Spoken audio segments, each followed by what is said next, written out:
최근 들어 국내 채권 시장에서 이 장단기 채권 간의 금리 체계 역전 현상이 발생하고 있습니다. 다음 주 11일이죠. 이 4월 금통위를 앞두고 금리 인하 문제를 놓고 논란이 참 심해진 상황인데요. 오늘 이 부분에 대해서 좀 집중적으로 짚어보겠습니다. 도움 말씀 주시기 위해서 한국경제신문사 한상춘 논설위원 나와 계십니다. 안녕하십니까? 네, 안녕하십니까? 네. 최근 들어서 이 국내 채권 시장을 좀 보면 말이죠. 장단기 채권 간의 금리 역전 현상이 한 2개월간 지속되고 있다. 이런 얘기가 나오고 있는데요. 지금 현재 그 움직임부터 좀 말씀해 주시죠. 예, 우리나라의 금리가 이제 정책 금리가 있고요. 네. 그 시장 금리가 이렇게 있는데, 네. 그리고 이제 시장 금리도 단기 금리가 있고 장기 금리가 있는데요. 보통 그렇습니다. 이 만기가 길면 길수록 리스크가 높기 때문에 그렇죠. 이곳에서 보상해 주려면 네. 정상적인 모습은 단기 금리가 낮고 장기 금리가 높다. 네, 이렇게 보시면 그래야 되겠습니다. 되는 건데요. 예. 그래서 경제 이론에서 보면 네. 장단기간의 금리에 있어서는 유동성 선호설, 그 다음에 리스크 프리미엄 연설, 그리고 마켓 세그먼트설 해서 시장 분할설 해서 이런 거로 해서 금리체가 형성되는데요.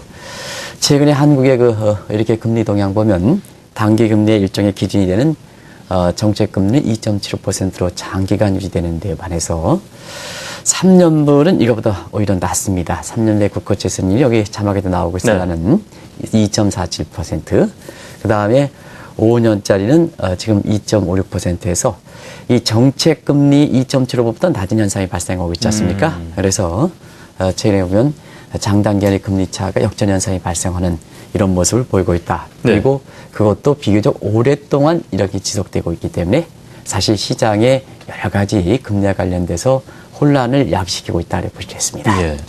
지난해 말 들어서 이런 금리 체계가 좀 정상화될 조짐을 보였었거든요. 그런데 그렇습니다. 최근 들어서 다시 역전 현상이 발생한 이유 어디서 찾아볼 수 있을까요?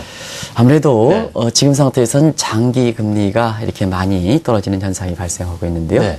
그런 거 보면 최근에 역시 이 정책 당국에서 금리를 계속해서 동결해 간다 하더라도 시장에선 한국 경제 여건상 감안해 보면 금리 인하 쪽에 베팅하고 있는 것이 아닌가 이렇게 보고 있습니다. 그래서 지금 금리 인하가 된다면 만기가 오래돼 있는 이런 네. 채권일수록 이렇게 수익이 많이 날 가능성이 있기 때문에 여기에 사실 이렇게 채권을 매입하는 과정에서 채권 가격이 오르고 장기 금리가 떨어지는 이런 현상이 발생하고 있다고 보실 때 있고요. 또 한 가지는 최근에 북한 지정학적 리스크 때문에 증시라든가 또 채권 시장에서 선진국 자금은 나가지만 우리보다 이제 한 단계 낮은 국가들, 네. 예를 들어서 태국 자금, 카자흐스탄 자금, 이슬람 자금 경우에 따라서는 저 그때 노르웨이 칠레 자금 이런 자금까지 한국 채권 시장에 이렇게 많이 들어온 상태거든요. 그런 각도에서는 채권 시장에 자금이 많이 들어옴에 따라서 사실상 채권의 금리가 낮아지는 이런 모습이 발생하고 있다고 보시겠습니다. 아무튼 간에 지금 이와 같은 요인들은 사실 정책 요인만 빼고는 비교적 한국의 독특한 위치 때문에 나타나는 현상이기 때문에 사실 구조적 성격을 갖고 있거든요. 네. 그렇기 때문에 정책적으로 이런 문제를 좀 감안해서 풀어줄 시점이다 하는 것을 말씀드립니다. 그렇다면 다른 국가들은 어떨까 싶은데 말이죠. 우리처럼 장단기 금리 간의 역전 현상이 나타나고 있는 곳이 혹시 있습니까? 확실하게 네. 최근 들어서 보면 다른 국가의 금리 체계, 다시 말씀드리면 단기 금리와 장기간의 금리 체계가 네. 정상화 과정을 밟고 있다고 보시겠습니다. 그런 과정에서 대부분 국가들이 우리처럼 아주 특수한 국가들, 예를 들어서 위기가 발생한 국가, 그래서 금리 체계라 얘기할 수 있는 이런 국가들은 우리가 평가 대목이 안 되고요. 왜냐하면 시장 질서가 붕괴되어 있기 때문에 또 시스템이 붕괴되어 있기 때문에 네. 그들 국가에서 나타나고 있는 금리는 소위 프라이스 매치, 경제학에서 어떤 신호 조정 기능을 못하는 거기 때문에 그런 국가들 제외하고는 대부분 다 사실상 금리 체계가 단기 금리가 낮고 장기보다 높은 현상이 발생되고 있다고 보시겠습니다. 두 가지 요인이 되겠죠. 정책 금리는 그때그때 시장 상황에 따라서 네. 빨리 좀 신속하게 내려줬다. 그래서 단기 금리가 상당히 낮아지는 이런 모습이 되고요. 최근에 보면 장기 금리 같은 경우는 사실상 경기가 회복 조짐을 보이다 보니까 시청자 여러분 경기가 회복될 조짐을 보이면 투자자의 성향에서 보면 안전자산을 좀 버리고 위험자산을 선호하는, 그래서 안전자산의 대표격이 이제 국채 아니겠습니까?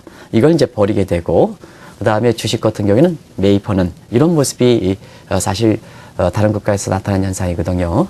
결과적으로 보면 다른 국가에서 국채를 이렇게 내다 판다고 본다면 국채 가격이 떨어지고 여기에 반비례 관계가 있는 금리는 상승하다 보니까 자 단기 쪽에 영향을 미치는 정책금리 신속하게 내려주고 예. 그다음에 장기 쪽에서는 경기 회복에 대한 기대감 또 여기에 반영해서 투자자의 성향이 위험 자산으로 선호하는 경향을 바뀌다 보니까 금리 차익의 왜곡된 현상이 지금 빠르게 개선되고 있다고 볼 수 있습니다. 그 중에서도 특히 세계 금융시장의 중심지 역할은 미국 같은 경우가 지금 금리 차가 장단 기간에 정상적인 일드 커브가 형성돼서 사실상 금융 체계가 효율성을 더해주는 모습이 지금 미국의 금융시장 모습이다라고 볼 수 있습니다. 네. 지금 우리 상황에서 좀 들여다볼 것이 말이죠. 이런 현상이 우리 지금 경기에 주는 어떤 의미란 말이죠. 장단기간의 금리 체계가 역전이 됐다라는 것은 멀리 보더라도 좀 침체 국면에 접어든 것 아니냐 이렇게 볼 수도 있는데요. 어떻습니까? 네, 중요한 그 지적을 해주셨는데요. 사실 오늘 여러 가지 문제가 있습니다. 지금 이제 한번 보면 우리도 이제 한국경제TV를 통해서 일본은행 회의할 때 극단적으로 방향을 가지 않겠느냐. 그러다 헤로코가 그런 얘기를 말씀드렸죠. 네. 그래서 다른 정책적인 보완이 있으면 더 좋은데 지금 어제 정책 회의 결과를 보면 아주 극단적인 나올 수 있는 대책은 다 취한 것 같아요. 강력했죠. 그렇습니다. 그래서 일시적으로 이제 엔달러 환율이 96엔대 슈팅되는 이런 모습을 보이고 있는데요. 그럼에 따라서 지금 미국도 그렇고 그 다음에 들어가기 정제도 경기 부양 쪽으로 해서 양적 완화 정책에 대해서 사실상 전향적 입장을 얘기했지 않습니까? 시사를 했습니다. 그렇습니다. 예. 그래서 오늘 외신들 보면 여러 가지 마켓 워치라든가 이런 쭉 보면요. 네. 이 큰 제목이 마지막 새벽에 나온 큰 제목이 뭐냐면 네. 각국의 선진국 중앙은행 그것도 세계 3대 중앙은행이 갈 길을 가기 시작한다 하는 이런 얘기인데요.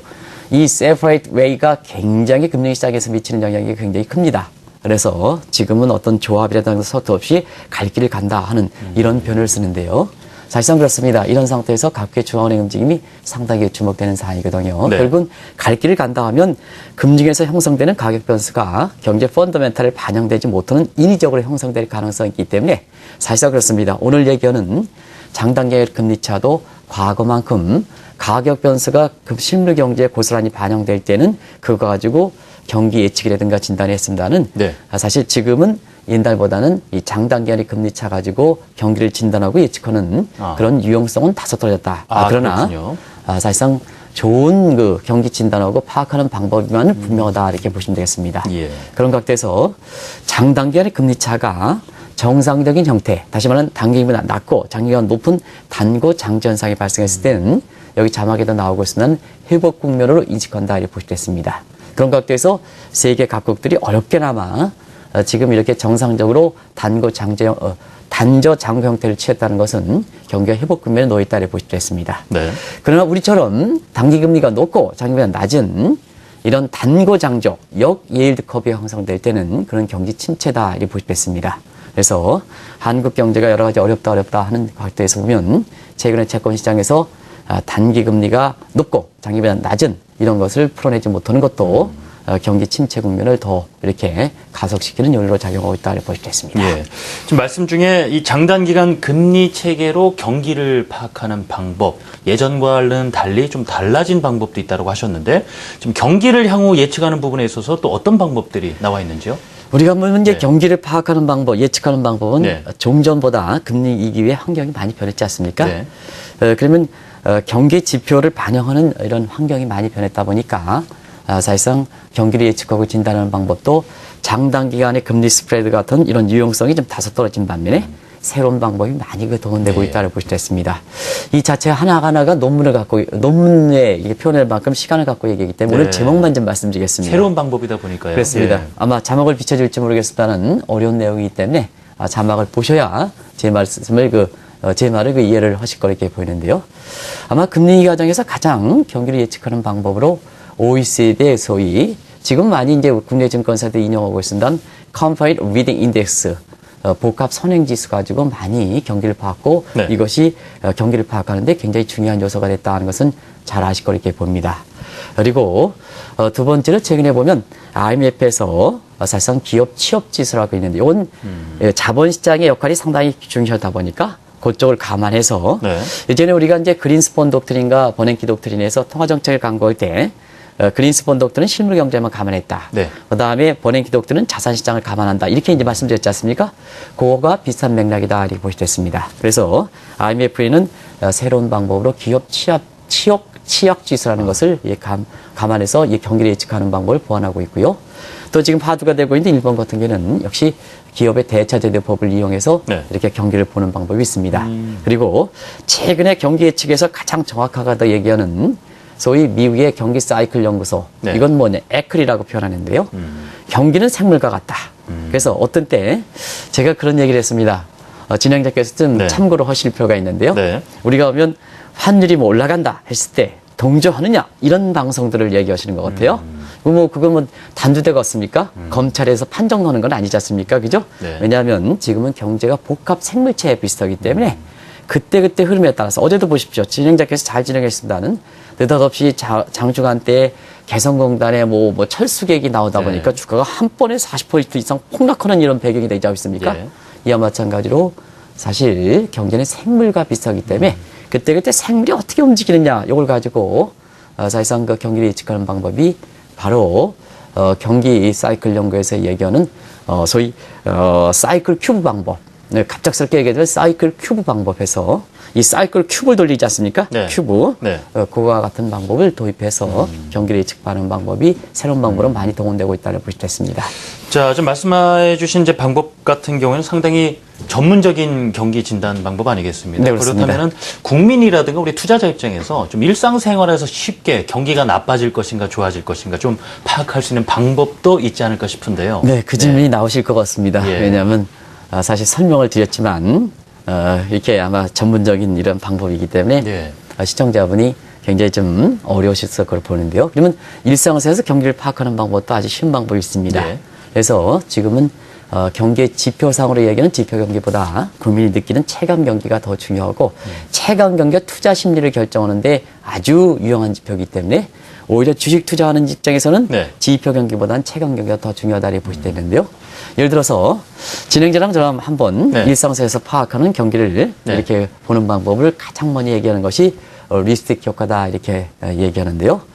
오늘 이제 같이 이렇게 진행하시는 문앵커께서 이렇게 네. 옆에 있습니다는 문앵커의 그 입술이 좀 빨갛게 많이 칠했어요. 이따가 이렇게 될 열심히 경우는 봐야겠습니다. 예. 이렇게 될 때는 어떠냐 하면 보통 경기가 어려울 때 네. 여성분들의 립스틱 색깔이 진해진다. 이렇게 해서 보통 그렇지 않습니까? 경기가 좋을 때 내가 명품을 입었는데 네. 남한테 돋보이기 위해서는 립스틱 색깔을 아주 진하게 보이면 진하게 칠하면 이 명품이 드러나지 않지 않습니까? 예. 그래서 경기가 좋을 때는 립스틱 색깔이 엷어진다 이렇게 네. 보시면 되고요. 경기가 나쁠 때는 이 명품을 살 수 있는 위치가 못 되기 때문에 립스틱 색깔마저 이렇게 새빨게 칠해서 남한테 좀 이렇게 아름다움을 보이자 하는 예. 그런 각도에서 파악한다 이렇게 보시면 됐습니다. 그 치마 얘기도 있었는데 그거 여전히 유효합니까? 치마 그렇습니다. 길이가 그래서 짧아진다. 예. 우리가 이제 미국에 이렇게 네. 가서 이때 옛날에 월가 특파원으로 근무할 때 항상 9월달에 패션쇼가 있을 때 런던 미국의 에서 링컨 네. 홀이라든가 이런 데에서 패션쇼를 하면 여성분들의 치마 끝이 상당히 짧아지면 향후의 주가가 올라간다는 시그널이다 이렇게 볼 때 있습니다. 그래서 일상생활에서 언제든지 이렇게 경기를 파악하는 방법이 있다 이렇게 네. 보시면 되겠는데 오히려 개인적인 상황에서 보면 이런 그 일상생활에서 파악하는 방법이 오히려 우리 경제 상황을 파악하고 또 우리가 그렇지 않습니까? 정부가 발표하는 경제 지표가 좋다 하더라도 우리가 네. 느끼지 못하는 경우가 있지 않습니까? 그럴 때는 지표 경기와 체감 경기와 길이가 상당히 심할 때는 우리 입장에서는 체감 경기가 중요하니까 체감 경기를 파악하는 방법에 있어서는 우리가 앞서 말씀드렸던 그런 두 가지 예를 들어서 뭐 리스틱 효과라든가 치마 끝선 멋직 햄라인 시열 예. 같은 거 이런 것을 파악하는 방법도 좋은 방법이다 이렇게 보게 됐습니다. 좀 이제 다닐 때 좀 유심히 살펴봐야 되겠다는 생각도 그렇습니다. 드는데요. 마지막으로 그 다음 주에 이 4월에 이 금융통화위원회가 열린단 말입니다. 여전히 금리에 대해서 얘기를 안 나눌 수가 없는데요. 기준금리 내릴 필요가 있다라는 얘기는 계속 나오고 있는데 어떻게 네. 보시는지요? 예. 하도 그동안 한국은행 얘기를 많이 했기 때문에 네. 오늘 좀 그냥 부드럽게 얘기하겠습니다. 지금 한국은행 금리가 2.75%인데요. 너무 장기간 기준금리를 이렇게 유지하고 있다고 보시됐습니다. 앞서 말씀같이 장단간의 금리 스프레드가 역전 현상이 발생했다는 것은 이미 시장에서는 금리 인하를 이렇게 목적으로 둔다 이렇게 보시되는데요. 지금 이제 금리 인하를 두고 학계에서도 논란이 되고 네. 같은 정책 분석에서 논란이 돼서 지금 이제 말씀하신 대로 이 금리 인하분이 다음 주 11일 그 금통일을 앞두고 상당히 이제는 금리 인하의 분위기로 이렇게 가는데요. 사실 그렇습니다. 우리가 좀 이렇게 논란이 있을 때는 네. 역시 국민 입장에서 바라는 사항을 이렇게 말씀드리거든요. 그래서 제가 어제 저쪽에 그 거제 내려가서 예. 그쪽 주민들은 어떤 쪽으로 원할까 해서 금리 인하, 금리 동결해서 이렇게 거스로 손을 들게 여쭤보셨군요. 그랬어요. 그렇습니다. 예. 그랬더니 대부분 사람들이 지금 시점에서 한국 경제가 어려우니까 금리 인하 쪽으로 전부 손을 100% 들이시더라고요. 예. 그런 각도에서 보면 학계도 논란이고 정책부서 논란이면 국민이 바라는 사항으로 해주면 사실상 국민으로부터 비판을 받지는 않습니다. 물론 전문적인 그 배경도 있겠습니다는 지금은 국민 입장에서 좀 정책을 펴주십사 하는 것을 오늘은 좀 비교적 부드럽게 말씀드리겠습니다. 그래서 책을 보면 시장도 왜곡 현상이 상당히 심해지는 상태에서 한국의 경제 침체라든가 여러 가지 금융시장의 가격 변수가 제대로 신호기능을 못하는 이런 상태인데요. 이럴 때는 고집을 부리지 말고 국민 입장에서 좀 원하는 쪽으로 좀 정책을 결정해 주십사. 이것이 예. 박근혜 대통령 정부의 하나의 큰 기치 아니겠습니까? 그런 쪽으로 좀 해서 국민들은 어떨까? 전문가들의 논란이 되고 부처의 논란이 되고 있을 때 국민들은 어떨까 하는 이런 것을 한번 곰곰이해서 가장 중요한 시기인 11일 날 좀 금리를 좀 현명하게 결정해 주셨으면 네. 하는 생각입니다. 한 가지 말씀드리면 네. 지금까지 동결했다고 해서 지금 내리면 자존심이 구겨지지 않느냐 하는 이런 각도로 하면 안 된다 하는 것을 말씀드립니다. 정책 당국자 입장에서는 또 정부와 관련된 유관기관에 있어서는 정말로 이렇게 국민이 바라는 쪽으로 해서 자존심을 구기는 것이 그것이 자존심을 올리는 방법이다 하는 네. 것을 말씀드립니다. 예. 자, 금융통화위원회를 앞둔 상황에서 장단기 채권 금리 간의 역전 현상이 담고 있는 의미 관련 내용들 짚어봤습니다. 한국경제신문사의 한상춘 논설위원과 말씀 나눠봤습니다. 감사합니다. 네, 고맙습니다.